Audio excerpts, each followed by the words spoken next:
Welcome to the start of a new anime review series. This is episode number 1. This is reviewing the anime that aired just last year, believe it or not. Yep. It's a series called The Detective is Already Dead. Yep, that is the name of this series. It's based on a light novel series I read the first volume for. First volume was released just about almost 3 years ago. Yeah. And the anime only aired just fairly late last year. Now, the main character Kumi, that's what he's called by the detective of the show, he is voiced by Oz Tennell. I met this guy. Yep, what is probably the only voice actor in this show who I've actually met. Yes, seriously. He is the only one. Yeah. He, of course, is the star of the show. He is not, however, the titular detective. Oh, no. That is Setsuna, very beautiful woman, played by Zenny Hui, who's only been voice acting since 2008. Who's in Hunter x Hunter, which I have seen. The 2011 reboot. IKEA. Let's see. Also appeared in a guest star role for One Punch Man. Yes. Also in the show, The Tetsuma Sister Devil. Good show. Really wish that season 2. ReZero. Yes, she was in ReZero.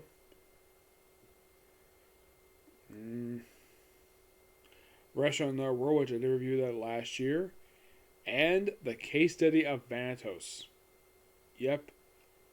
Yeah, where she's basically Vanitas, the original one, who's basically a woman. I haven't heard the voice yet, but that's basically what it is. There's also Nasia Nazakagi. She appears in episode 2. Mm-hmm. Yes, and she's voiced by Erin Zek. And she's the only voice actor I've actually met. Yeah, I met her at the same Comic-Con I met Austin Tindall. Very beautiful woman. Got a picture with her, and also my picture with her got a lot of attention on Facebook. Yes, seriously. Which is kind of weird. Yes, I do not know why in the world it got me a lot of attention, but it did. Because the way it was, basically, that apparently, get this.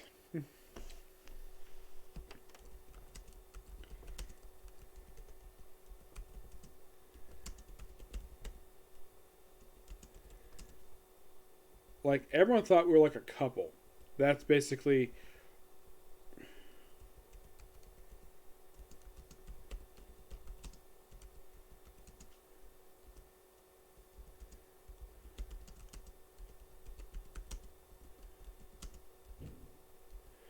Yeah. So, there's also another character in here, which I'll get to her, because she basically appears in episode 2, and basically is the start of episode 3. And she does appear in episode 4. She's voiced by Jad Saxton. That's pretty cool. I love the fact you got a chance to hear her voice again. In the case Austin Tindall, this is the third anime I come across where he's basically the voice of the lead character. Well, you could say the fourth one because the first two is simply Tokyo Ghoul. Tokyo Ghoul, Tokyo Re, Love Tyrant, and now this one. Yeah, the fourth series I come across where he's pretty much the star, which I think it's quite cool for him. That's just my opinion anyways. Yep. Of course, there's a Comic-Con coming up later on this year where he's going to be. I probably talked to him about this one. Yep. Now, the series starts out basically a guy on an airplane. Yes, it's and this is nothing unusual. Airplane and anime, wow, it's almost very similar to what they did in The World's Finest Assassin Gets Reincarnated as an Aristocrat, where he's on the plane, and then he basically is on because he's delivering a package to somebody in another city. So he just relaxes in the airplane, and then all of a sudden the intercom, basically the stewardess says, "Attention passengers, is there a detective on board?" Yes, seriously, they asked for a detective. And of course, you're looking for a detective, and of course, they think he's it. Nope. And this is where we show off Setsuna. a woman with white hair, which I'll show basically what she looks like. Yeah, that's what she looks like. That's Setsuna. This is Kumi. This character does not appear yet. I might. Well, this technically is book 2, because basically these episodes cover book 1. Also, here's a fun fact for you. This is the 4th anime I come across. I mean, not counting Hellsing because that was an OVA series. This is a regular season of an anime. Where the fourth series come across where, excuse me, where the opening episode is almost an hour long. The first one I came across like this was Re:Zero. The second one was The Rising of the Shield Hero. And then the third one was Demon Slayer for the start of the Entertainment District arc. And now this show, the 4th one. Yep, this is the 4th one. Would ever come across any other anime, basically where the first episode is basically about an hour long? So, basically Setsuna recruits Kumi, though she names him Kumi, as her sidekick. Yes, in the book, basically, she refers to him as her assistant. That's pretty much his job, be the assistant. And he basically goes up to the cockpit, and it turns out the reason why I asked for a detective is because the plane is being hijacked by this guy who's got a tentacle coming out of his ear. Yes, seriously. And apparently, according to Setsuna, he is part of an organization called SEPS, basically Latin for hope. And apparently he was on a run from them, and so they'll calm down, of course they'll surrender. It was a pretty peaceful thing. And of course, basically, Setsuna is, able to dodge basically a tentacle. The thing about Setsuna is they don't explain where the heck she came from. It's like she just randomly shows up this plane, and after taking out this person. Yeah, here's the weird thing about this guy. He actually pops up in episode 2, though there's a reason why. Because, you see, in this episode, he actually gets sort of a virus in him where he cannot harm Setsuna at all. So, basically, it's a drug she implanted in him. So, he's handed off. They're introduced to they're basically introduced the assistant inspector.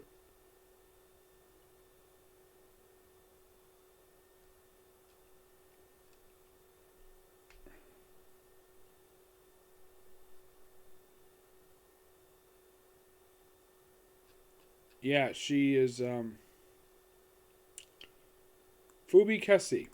Yes, she appears in episode 1, 2, and she does not appear in episode 3, surprisingly. No. She, of course, is voiced by... They actually don't list her voice actors for some reason. I'm not really sure why. Yeah. And, of course, you gotta pass the main character, obviously. Yes, so right after that opening scene, they apparently it's shown in even the next episode, apparently she starts living with him. In the book, it explained that basically they went to various countries across the world, even slept in the same bed together. And it's also pointed out, though, despite the fact they shared the same bed together, they did not have sex. Nope, never did.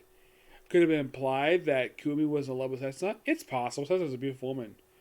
So, they've shown basically in a foreign country taking on some terrorist. Yep. And then she dies, apparently off screen. Now, they do this thing in episode 2 where she's basically crashing his apartment because she apparently has got no place of her own. So she orders pizza a lot. I'm like apparently the last 5 days she's ordered pizza. And I'm thinking, how is this woman not putting any weight, basically, eating all this pizza? And first you see her basically wearing the attire she wore on the cover, or later on she's also wearing just a shirt. And of course they investigate a drug thing going on in episode 2, which they saw pretty quickly. Actually, this happens in episode 1, where they saw this little drug thing. Well, actually not a drug thing. It's more like, this ghost thing going on at basically his middle school. Now, I look at him like, they say he's a middle schooler, even though he looks like a high schooler. He's really tall, but middle school is different over in Japan. Apparently, middle school ends in 9th grade. This, by the way, here ends in 9th, here ends in 8th. So, they go to the Culture Festival. Apparently, he was absent for a while, and he didn't know about the Culture Festival. Which, I found that suspicious. Wouldn't at least inform him about this Culture Festival. It just randomly happens. Okay. And also the track people start disappearing. Several students disappeared because of this ghost that's there. And it turns out it's basically all a drug. Yep, it's a special uh, relaxation drug, and they don't exactly take on the criminal ring per se, though the spec basically might be responsible for it. It's wrapped up pretty quickly, and then then they have the line of like they jump ahead years later in like about I would say 3 years. Like they say like 4 years later because they basically try to take over 3 years. So basically, it's 4 years later, and the only thing they show was them in their country. And apparently, they were at times where they were basically had money, and then they were broke, money, broke, money, broke. It was a recurring thing for them for 3 years until she died, and he just basically is now currently in present day a high schooler. Well, he's a senior, and he's basically in class by himself, and then all of a sudden, a teenage girl, randomly walks up to him. Yes, seriously, that's basically how it is. Yeah, this is what we're introduced to Nagasaki. Not Nagasaki. Interesting girl, and she's like the same age as him. She asks him, "Are you the ace detective?" He's like, "I have no idea what you're talking about." And then she basically proceeds to stick her finger in his mouth, basically almost her whole fist.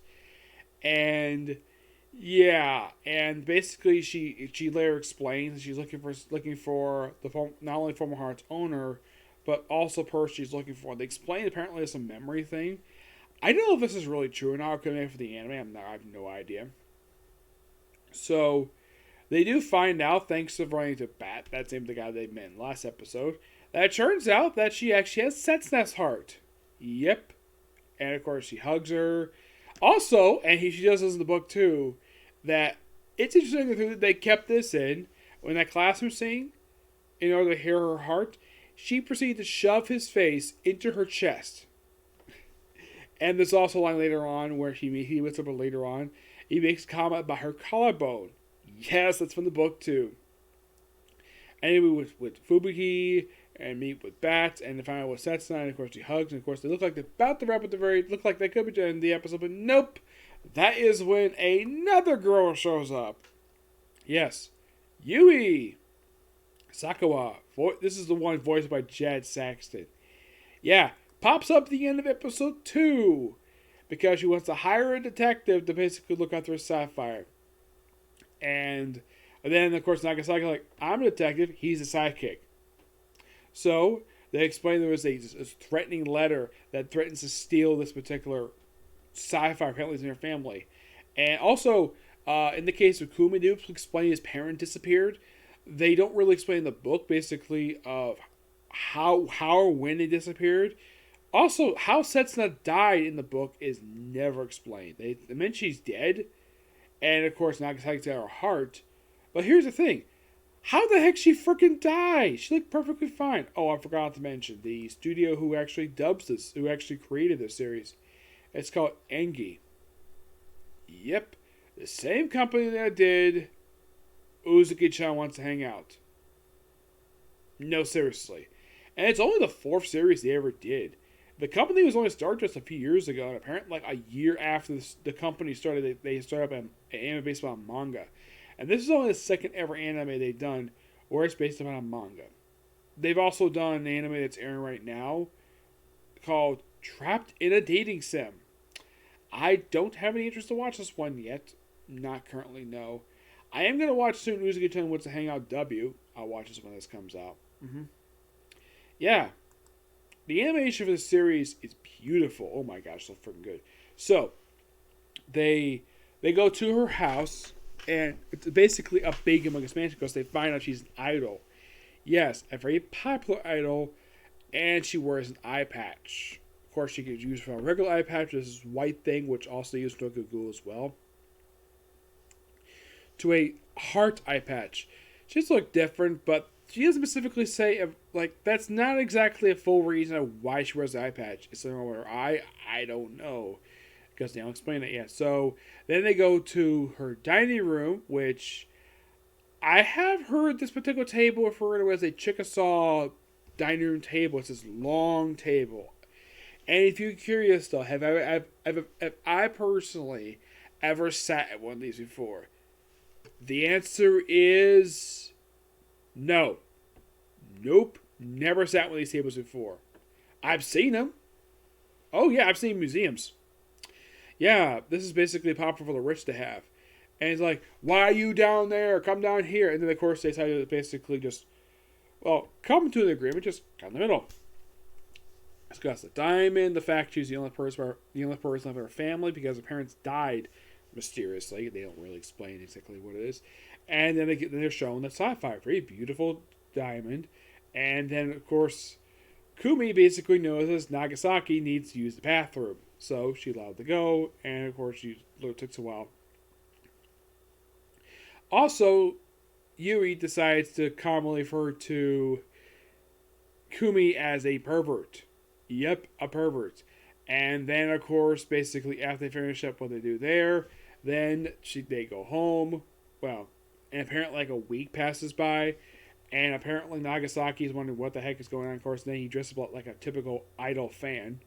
Yes, seriously, that's basically what he does. He dresses up as an idol fan, and not the first anime I've seen this in. Not necessarily. The only anime I've seen, actually, this is actually the third anime I come across where you see something like this happen. This happened also in Gintama and Case Closed. Yep. And if you're curious, so any anime that I personally come across where, well, not only has an idol, there's been several series like that, we have fans dressed like the way these guys do. Also, her security are pretty much her fans. Yeah. So, and then of course they go to rehearse, and of course they have rehearsal really good. And then this random guy shows up, basically tackles her for some reason. Nagasaki always checks on her, and Nafumi, and of course Nafumi, Kumi decides to just say, okay, we need to increase not only security at the vault, but also the stadium security because of this. And she kind of agrees, and it's all suspected she's lying about something. What is it? Don't know.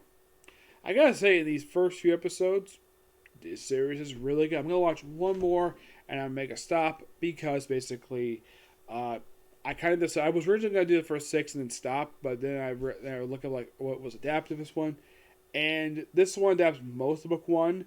They actually do stop in book 1 for some reason for episodes 5 through 9, and it doesn't resume again to episode 10. Am I going to just when I first stop at 4? Am I gonna go jump for episode 10? No, I'm not gonna do that. As soon as I finish episode 4, I'm going to take a break, read a few more light novels, then come back to the series. Basically, read 3 straight digital books and read book 2, then come back to the series, finish it up. So, a few episodes for this one. But I'm enjoying this so far. It's a lot more enjoyable to watch than Read Over Healer. At least the character is not raping women like he is in that one. Yep, so yeah, that's a particular view. Next week, a little bit later, I have a stream to do right now, so... be a comic corner, okay? Next video. Bye.